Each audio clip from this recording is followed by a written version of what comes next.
मेरो जो पनि जिम्मेदार छ तिनीहरूलाई एक एकलाई नछोड्नु प्लिज। पुलिस प्रशासन इन्डियाको नेपालको होइन, मलाई यसले मलाई बिहा गरेर यस्तो गराएको होइन। मलाई 17 साल मेरो बर्बाद गरेर अहिले केटीहरू लिएर हिँडिरहेछ नि। मैले मेरो यहाँ छोरो छ, छोरो मेरो छोरी यति रहिरहेछ, दिनदिन मैले देख्न सक्दिनँ होइन। यो चिजहरू मैले गर्न सक्दिनँ, दिनदिन मैले सहन सकेको छैन। कसैले पनि आफ्नो छोराछोरीको आँसु देख्न चाहन्न। कुन आमाले देख्न चाहन्छ?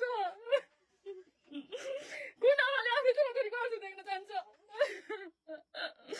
मलाई फोन गरेर परीक्षण नगर्नुहोस्, हामी एउटै फाँसीबाट मर्ने हो। ओ माई गड, यहाँलाई त चिन्नुभयो होइन, हाम्रो नेपालको चर्चित मोडल करिश्मा ढकाल। हेर्नुहोस् त यहाँको हरकत, के भन्ने, लाजै लाग्न थाल्यो हो कलाकार भन्दा पनि। इफ यो सिस्टर रङ हो भनेदेखि चाहिँ यहाँलाई कडाभन्दा कडा कारवाही हुनुपर्छ है। यो सिस्टर रङ हो भनेदेखि चाहिँ, यदि यो कुरा सत्य हो भनेदेखि चाहिँ कसैको घर परिवार कसैको फ्यामिलीमा बिचमा गएर घुसेर उनीहरूलाई लथालिङ्ग पार्ने कसैको अधिकार छैन है, कसैको अधिकार छैन। यो सिस्टरलाई हेर्नुहोस् त कति रुँदै आफ्नो कुराहरू मिडिया मार्फत राख्नुभएको।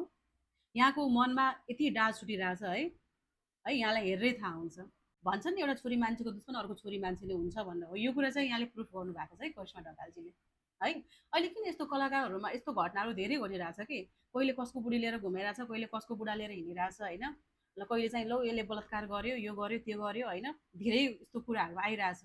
तपाईँहरू नाम कमाएको मान्छेहरूलाई तपाईँको इमेजको तपाईँलाई ख्याल हुन्न? भोलिका दिनमा चाहिँ यो कुराले गर्दा चाहिँ मलाई कति इफेक्ट पार्छ त पछि भन्ने कुराहरूमा तपाईँले फोकस गर्नुहुन्न। तपाईँहरू त राम्रो हुनुहुन्छ, सिङ्गल हुनुहुन्छ, ट्यालेन्टेड हुनुहुन्छ यार, तपाईँले जस्तो भन्यो त्यस्तै केटा पाइहाल्नुहुन्छ नि। अर्काको बुढालाई लिगेर हिँड्नुपर्ने आवश्यक छ? यहाँलाई त यो फोटोहरू हेर्नुहोस् न, कति रिस उठ्यो होला क्या यहाँको वाइफलाई होइन। त्यसरी चिच्याउँदै रुँदै कराउँदै त आउनु भएन, त्यही पनि 2टा बच्चाको आमा हुनुहुँदो रहेछ। हेर्नुहोस् त, इभन यही कुराले गर्दाखेरि यो सिस्टरले भोलिको दिनमा नराम्रो कदम उठाउनु भयो भनेदेखि चाहिँ यसको जिम्मेवारी कसले लिन्छ? कसले लिन्छ?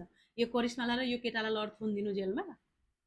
किनकि हाम्रो बानी के छ भनेदेखि चाहिँ मान्छे जिउँदो छौँसम्म चाहिँ केही वास्ता नगर्ने, अनि मरिसकेपछि चाहिँ बिचरा यस्तो भएछ, यो भएछ, त्यो भएछ है, उसमा त्यो माथि त नराम्रो भयो, यस्तो किन भयो भन्ने, अनि हुन्छ नि रेस्ट इन पेस, त्यही त हो है।